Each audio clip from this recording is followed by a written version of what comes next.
Bonjour à tous et à toutes. Alors aujourd'hui, je vais vous parler de Théodora, la femme de l'empereur Justinien et impératrice byzantine. On sait très peu de choses sur elle et la source principale, c'est cet ouvrage, Histoire secrète ou Anecdota en version originale, écrit par Procope de Césarée. Avant de vous parler plus en détail de Théodora, je vais vous présenter ce fameux Procope. Donc Procope est né vers 500 à Césarée, comme vous vous en doutez. Césarée, c'était une ville antique de Judée. Donc Procope était un rhéteur, un avocat et un historien byzantin. Il a aussi été secrétaire du général Bélisaire et il pouvait suivre les champs de bataille. Il a d'ailleurs écrit des récits de guerre et son ouvrage principal s'intitule Les guerres de Justinien. Mais aujourd'hui, on va se pencher sur ce petit livre qui devait sûrement être censuré du temps de Procope. Vous allez très vite comprendre pourquoi. Dans ce livre, Procope ne cesse de critiquer Théodora, la femme de l'empereur, et il l'accuse même, tenez-vous bien, d'être une ancienne prostituée. Donc je vais chercher à aller plus loin que ces sources. Je vais me demander si Théodora était vraiment une ancienne prostituée et quelles conséquences cela a pu avoir sur l'Empire. Et cela nous permettra aussi de voir que l'histoire peut être influencée par les idées politiques. Donc Théodora est née entre 495 et 500 à Constantinople. Son père Akakios était montreur d'ours et sa mère était probablement chanteuse ou comédienne. Elle a donc évolué dans ce milieu du spectacle. Elle avait deux sœurs, une sœur aînée Comito et une sœur cadette Anastasia. Malheureusement, leur père est mort quand elles étaient très jeunes et elles ont dû vivre dans la précarité. On peut supposer que Théodora a commencé à travailler vers la puberté, vers l'âge de 12 ans. Et à l'époque, le milieu du spectacle et les prostituées étaient vraiment assimilés. Et voyons voir ce qu'en dit Procope.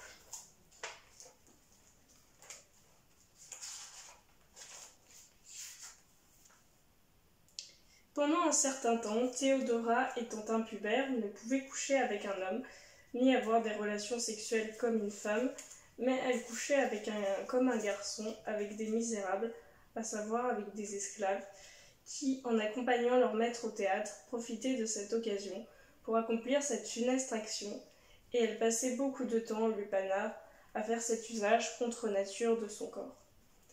Donc ici, Procope nous décrit vraiment une petite Théodora qui aimait le sexe dès l'enfance. Il nous en donne une image très noire. Il cherche clairement à choquer son lectorat composé majoritairement d'aristocrates.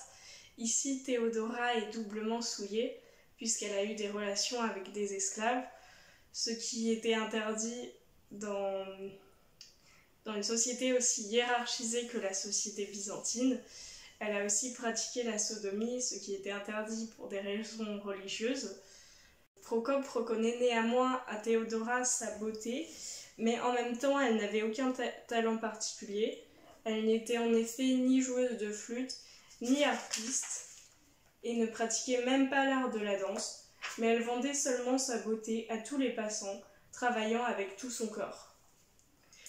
Donc je ne vais pas tout vous lire, mais Procope nous explique que Théodora a eu de nombreux amants, qu'elle a subi des avortements, ce qui était interdit par le christianisme à l'époque et qui l'est toujours d'ailleurs.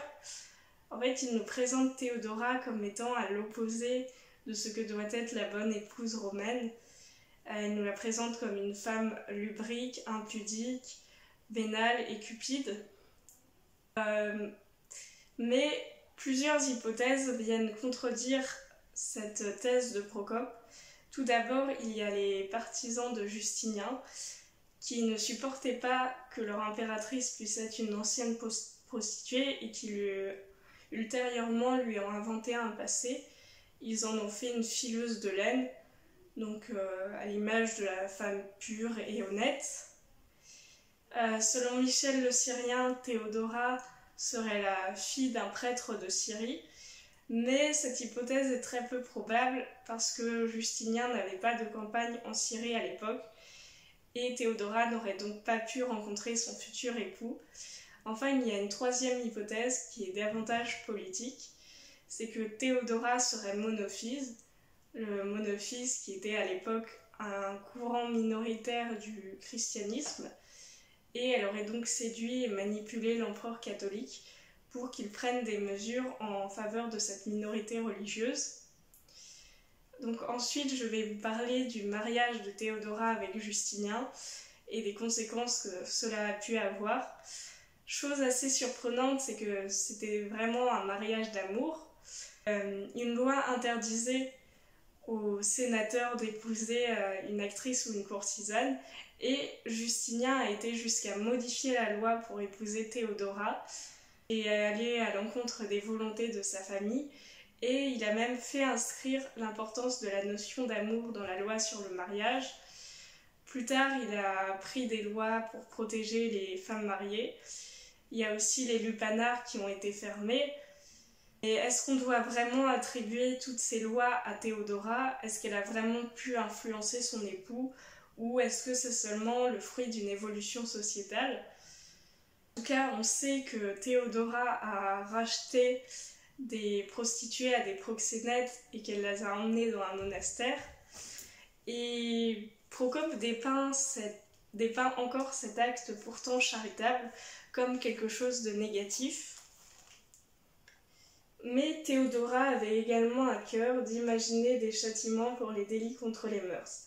Elle rassembla plus de 500 prostituées qui exerçaient leur commerce au milieu de la place publique pour 3 oboles, ce qu'il faut pour survivre, et les expédia sur la rive opposée pour les enfermer dans le monastère appelé Métanoïa, repentance, en les forçant à changer de vie.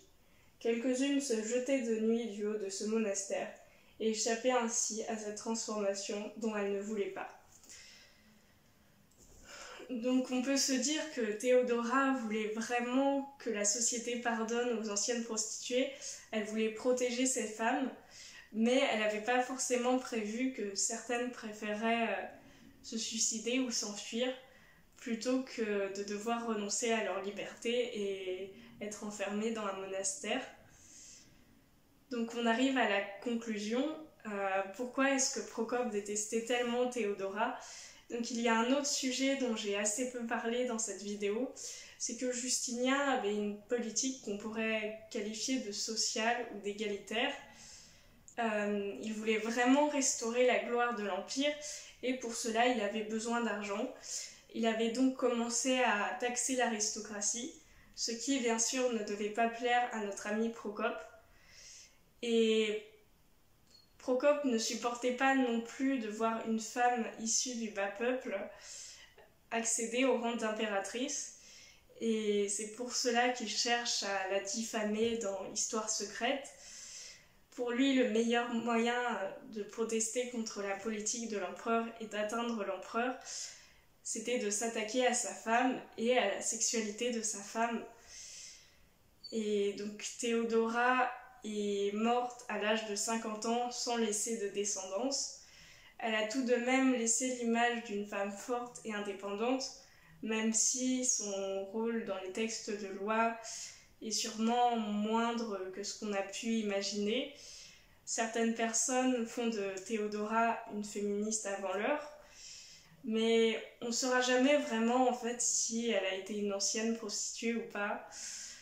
Et donc cette analyse nous permet aussi de montrer que les historiens ou les biographes peuvent aussi écrire l'histoire en fonction de leurs opinions politiques. Voilà, c'était ma toute première vidéo. Merci d'avoir regardé, n'hésitez pas à vous abonner, à commenter, à liker, à partager.